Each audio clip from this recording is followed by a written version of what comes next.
Hello, dear student. Welcome in the next lecture number 6 of Ethics and Corporate Social Responsibilities, BBA semester 5th. Our next topic is profit maximizations versus social responsibilities. So, profit maximizations and social responsibilities both are the different things. Profit maximization છે તો કે કોઈ પણ business છે, બિઝનેસનો હેતુ પ્રોફિટનો હોય અને પ્રોફિટને કઈ રીતના મેક્સિમાઇઝ કરવો એનો હોય છે, બરાબર. બિઝનેસનો એઇમ, ઓબ્જેક્ટિવ, જેને પ્રાયર ઓબ્જેક્ટિવ્સ આપણે કહીએ છીએ, બરાબર. બિઝનેસ છે, જ્યારે કોઈ પણ બિઝનેસ એસ્ટાબ્લિશ થતો હોય ત્યારે એનો હેતુ શું હોય તો કે પ્રોફિટને મેક્સિમાઇઝ કરવાનો, profit to earn profit.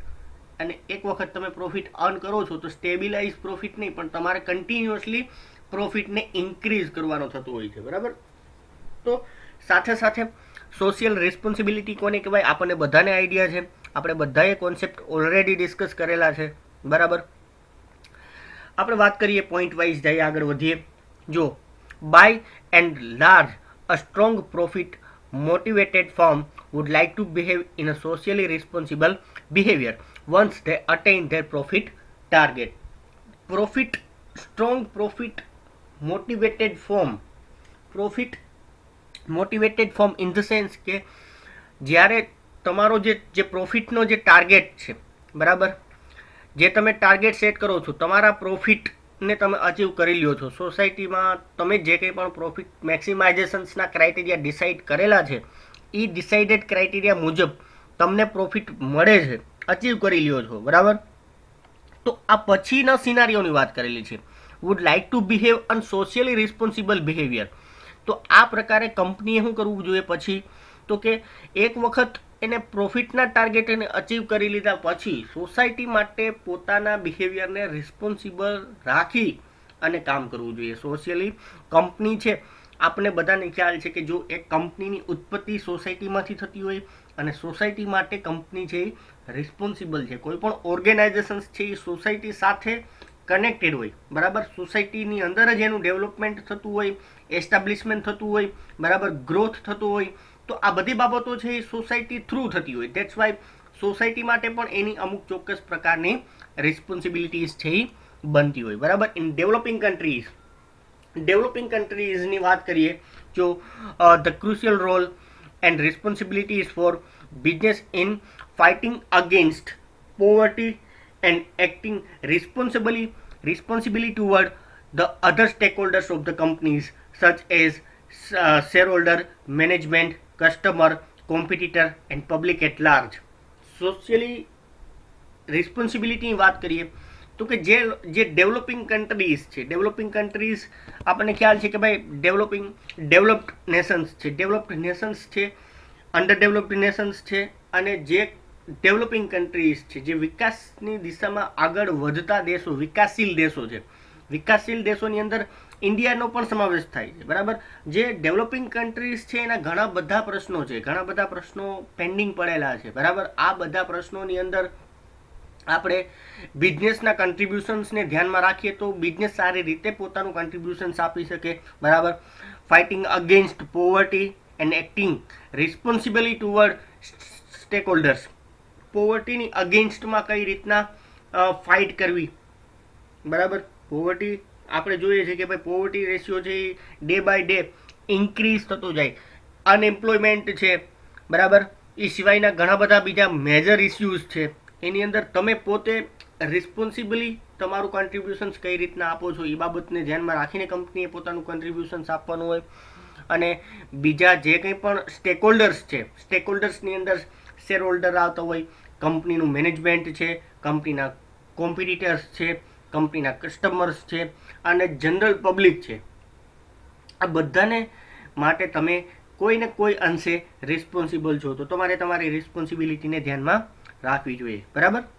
Next જે પોઈન્ટ છે એ કયો છે, ઇન ઇન્ડિયાની વાત કરીએ, બરાબર. તો CII, the confederations of Indian industries, work to create a sustained and conducive environment for the growth of industries, CII છે બરાબર, કન્ફેડરેશન ઓફ ઇન્ડિયન ઇન્ડસ્ટ્રીઝ, આ એનો ફૂલ ફોર્મ છે બરાબર, કન્ફેડરેશન ઓફ ઇન્ડિયન ઇન્ડસ્ટ્રીઝ. જે શેના માટે કામ કરે છે, શેના માટે કામ કરે છે? To create and sustain conducive environment for the growth of organizations, for the growth of industries. ઇન્ડસ્ટ્રીઝના ગ્રોથ માટે આ જે સંસ્થા છે CII કામ કરે છે બરાબર. Again corporate social responsibilities might have wider effect on community such as by investing capital and doing business, and industry provide jobs to the people of the community. Corporate social responsibility છે એની ઘણી બધી બહુ મોટી impact જે society ઉપર છે એ થતી હોય છે બરાબર. ફોર એક્ઝામ્પલ કે જેમ જેમ કંપનીઝ છે, ઇન્ડસ્ટ્રીઝ છે, એનું ડેવલપમેન્ટ થવાનું છે બરાબર, એ જ રીતે લોકોની અંદર જેમ કંપનીઝનું એસ્ટાબ્લિશમેન્ટ થાય, જેટલી નવી કંપનીઝ આવે બરાબર, તો શું થાય તો કે ભાઈ કેપિટલ ઇન્વેસ્ટમેન્ટ છે એ કોને ઇન્વાઇટ કરે, સાથે સાથે ન્યૂ જોબ્સ, એની સાથે સાથે નવી જોબ આવે બરાબર. ન્યૂ જોબ્સ, જેમ જેમ લોકોને નવી જોબ મળે તો લોકોનું સ્ટાન્ડર્ડ ઓફ લિવિંગ છે એ ઇન્ક્રીઝ થતું જાય દિવસે ને દિવસે. જે લોકો બેરોજગાર છે એમને નવી નોકરી કરવાની તકો મળે બરાબર. અનએમ્પ્લોયમેન્ટ રેટ છે એ ઘટે. એ સિવાય ઘણા બધા કનેક્ટેડ જે કહેવાય ને કે જે રિલેટેડ મેટર્સ છે, ઘણા બધા પ્રશ્નો છે એ એકબીજાની સાથે કોઈ ને કોઈ રીતે લિંક કરતા હોય, તો આ બધા પ્રશ્નોનું સોલ્યુશન્સ થઈ જાય. અગેન ધેન નેક્સ્ટ પોઈન્ટ કયો છે, જો organizations are normally committed to their employees, customer and their society. Organizations છે સામાન્ય રીતના વાત કરીએ તો બટ ઓબ્વિયસ છે કે નોર્મલી કમિટેડ હોય. જે કંપનીના જે કર્મચારીઓ છે, જે તમારી કંપનીની અંદર કામ કરે છે, એના માટે તમે કમિટેડ છો. તમારા કસ્ટમર્સ છે, કસ્ટમર માટે તમે કમિટેડ છો, અને સોસાયટી માટે પણ તમે કમિટેડ છો. કંપનીના કર્મચારીઓને સારું વેતન ચૂકવવું, એને સેફ્ટી અને હેલ્થ રિલેટેડ બધી બાબતો પ્રોવાઈડ કરવી, સેટિસ્ફેક્ટરી તમે એને રિવોર્ડ આપો છો, આ બધી બાબતો માટે તમે કમિટેડ છો. કસ્ટમરને સારામાં સારી પ્રોડક્ટ, બેસ્ટ ક્વોલિટી પ્રોડક્ટ સારામાં સારી પ્રાઇઝે તમારે પ્રોવાઈડ કરવા માટે તમે કમિટેડ છો. અગેન સોસાયટી માટે બિઝનેસ છે એ સોસાયટીનો એક પાર્ટ છે, તો સોસાયટી માટે જે કંઈ પણ સોશિયલી તમે જે કરી શકતા હોય સોસાયટીના ડેવલપમેન્ટ માટે, એના માટે પણ તમે કમિટેડ છો બરાબર. Again the next, organizations that experience high level of commitment toward well-being of the society will have a better image and therefore again more loyalty of employees and customer may gain higher profit. જે organisations છે, જો but obvious છે કે જે organisations છે એ society માટે કંઈક સારું કરે છે બરાબર, બેટર કંઈક કરે છે સોસાયટી માટે, સોસાયટીના ડેવલપમેન્ટ માટે કંઈક બેટર કરે છે બરાબર. તો આ પ્રકારના ઓર્ગેનાઇઝેશન્સની ઇમેજ બિલ્ડ થાય, ઓટોમેટિકલી ઇમેજ બિલ્ડ થતી હોય માર્કેટની અંદર. એક સારી ઇમેજ માર્કેટની અંદર એસ્ટાબ્લિશ્ડ થાય તો બધા લોકો એ કંપનીની સાથે જે જોડાયેલા જે કર્મચારીઓ છે એની પાસેથી કંપની લોયલ્ટીની એક્સપેક્ટેશન્સ રાખી શકે.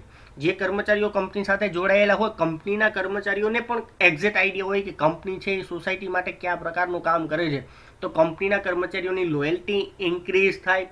ઇવન કસ્ટમર્સને પણ કંપનીની જે કંઈ પણ બાબતો છે એનો આઈડિયા આવે, એટલે માર્કેટની અંદર એક પ્રકારની બ્રાન્ડ બિલ્ડિંગ જે પ્રોસિજર કહેવાય બરાબર, એ કંપની માટે ઓટોમેટિકલી થતી જાય, અને કંપની પ્રત્યે લોકો અને કસ્ટમર્સ છે એનો જે ટ્રસ્ટ છે એ વધુ ને વધુ સ્ટ્રોંગ બનતો જાય. કંપની અને કસ્ટમર વચ્ચેનો બોન્ડ છે એ કેવો થતો જાય, વધુ ને વધુ સ્ટ્રોંગ બનતો જાય, અને જેના લીધે અલ્ટિમેટલી એનો જે બેનિફિટ છે એ કંપનીને પ્રોફિટના સ્વરૂપમાં મળે.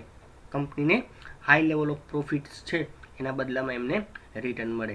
As per Indian companies act 2013, according to Indian companies act ના 2013ના પ્રોવિઝન અનુસાર corporate social responsibilities CSR, corporate social responsibilities are not only applicable to Indian companies.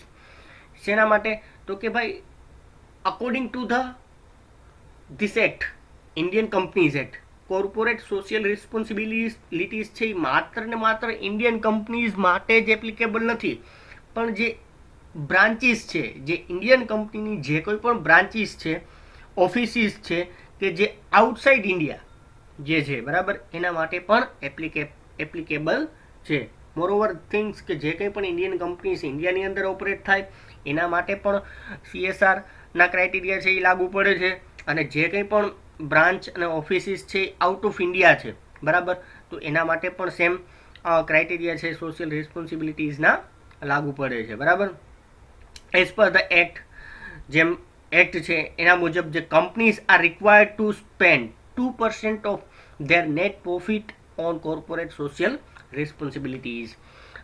Compulsory ધોરણે જે કંઈ પણ નેટ પ્રોફિટ કંપનીનો છે, બરાબર, એ નેટ પ્રોફિટના 2%, જેટલો પ્રોફિટ છે એના 2% છે એ તમારે કોર્પોરેટ સોશિયલ રિસ્પોન્સિબિલિટીના ક્રાઇટેરિયા માટે રાખવાના રહે, બરાબર. Than next, CSR corporate social activities may develop a close connecting link between children, parents and school authorities. ઘણા બધા પ્રકારના ટાસ્ક, ઘણી બધી બાબતો છે એ CSRની અંદર કેરીડ આઉટ કરવામાં આવતી હોય, બરાબર, કે એક તો મેઇનલી એક લિંક કનેક્ટ કરવાનું કામ કરે. ચિલ્ડ્રન્સ છે, પેરેન્ટ્સ છે અને સ્કૂલ ઓથોરિટીઝ છે. જો બાળકોની આપણે અત્યારે જોવા જઈએ છીએ કે ભાઈ એજ્યુકેશન લેવલ, બેટી બચાવો બેટી પઢાઓ, બરાબર, પછી જે લોકો રૂરલ એરિયાઝની અંદર છે, બરાબર, અર્બન અને રૂરલ ક્લાસિફિકેશન્સ આપણને બધાને ખ્યાલ છે કે ભાઈ ઇન્ડિયાની અંદર વધારે પડતું જોવા મળે. મોર ઓવર ધ પોપ્યુલેશન્સ છે એ રૂરલ એરિયાની અંદર છે. રૂરલ એરિયાની અંદર લોકોની અંદર એટલી બધી અવેરનેસ નથી હોતી કે પોતાના બાળકોને એજ્યુકેશન પ્રોવાઈડ કરે. તો બાળકો, વાલી અને સ્કૂલના જે ઓથોરિટી એટલે સ્કૂલના જે ટીચર્સ છે, પ્રિન્સિપલ્સ છે, આ બધાની સાથે એક પ્રકારે લિંક કરે કે જેથી કરીને એક પ્રકારની અવેરનેસ છે એ ક્રિએટ થાય, બરાબર. It provide guidelines through various community welfare and health centres. Community welfare અને હેલ્થ જે સેન્ટર્સ છે એના થ્રુ ઘણી બધી ગાઈડલાઇન્સ જે સોસાયટીની અંદર જે કંઈ પણ જાગૃતિ માટેની ગાઈડલાઇન્સ છે એ પ્રોવાઈડ કરવાનું કામ પણ પોસિબલ થતું હોય છે, બરાબર. CSR has been started by many state government by providing highly subsidized food to the poor and needy people.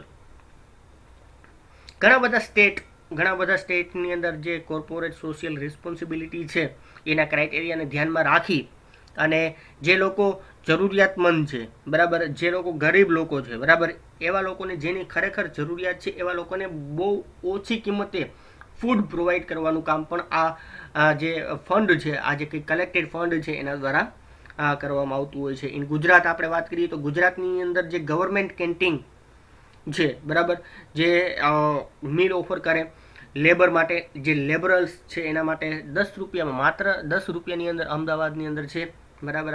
તમને મે બી તમને કોઈને ખ્યાલ હોય, બરાબર, કે આ પ્રકારની એક કેન્ટીન છે કે જ્યાં માત્ર 10 રૂપિયાની અંદર એક વ્યક્તિને ફૂડ પ્રોવાઈડ કરવામાં આવે છે. લેબર્સ જે કંઈ પણ જે નાના માણસો છે, જે નીડી પીપલ છે, એવા લોકોને પ્રોવાઈડ કરવામાં આવે છે. ઇટ ઇઝ નોન એઝ શ્રમિક અન્નપૂર્ણા યોજના એન્ડ સ્ટાર્ટેડ ઓન જુલાઈ 2017. શ્રમિક અન્નપૂર્ણા યોજના છે જેનું નામ છે શ્રમિક અન્નપૂર્ણા યોજના. ઘણા બધા સ્ટેટની અંદર આ પ્રકારની યોજનાઓ છે ચાલુ, બરાબર, કે જે લોકો શ્રમિક લોકો છે, બરાબર, એ લોકોને જે ખોરાક એના માટેનું જે ભોજન છે એ બહુ ઓછી કિંમતે સબસિડાઇઝ પ્રાઇસની અંદર બહુ ઓછામાં ઓછી વેલ્યુની અંદર એમને પ્રોવાઈડ કરવામાં આવે. 2017ની અંદર આ યોજના છે એ સ્ટાર્ટ કરવામાં આવેલી હતી. Many companies also provide subsidise food in their canteen. ઘણી બધી કંપનીઓ પોતાની જ કેન્ટીનની અંદર ફૂડ પોતાના કર્મચારીઓને પ્રોવાઈડ કરે અને જેનું કોઈ બહુ મોટો ચાર્જ નથી હોતો, બરાબર. એ ટોકન ચાર્જ સ્વરૂપે જસ્ટ કહેવા માટે લેતા હોય, બરાબર, માઇનોર ચાર્જ હોય અને આ ઓછામાં ઓછા ખર્ચે, ઓછામાં ઓછા ચાર્જે કંપની પોતાના કર્મચારીઓને ફૂડ પ્રોવાઈડ કરતું હોય, બરાબર. આ પ્રકારની ફેસિલિટીઝ કંપનીની અંદર તમને ઘણી બધી કંપનીની અંદર જોવા મળતી હોય.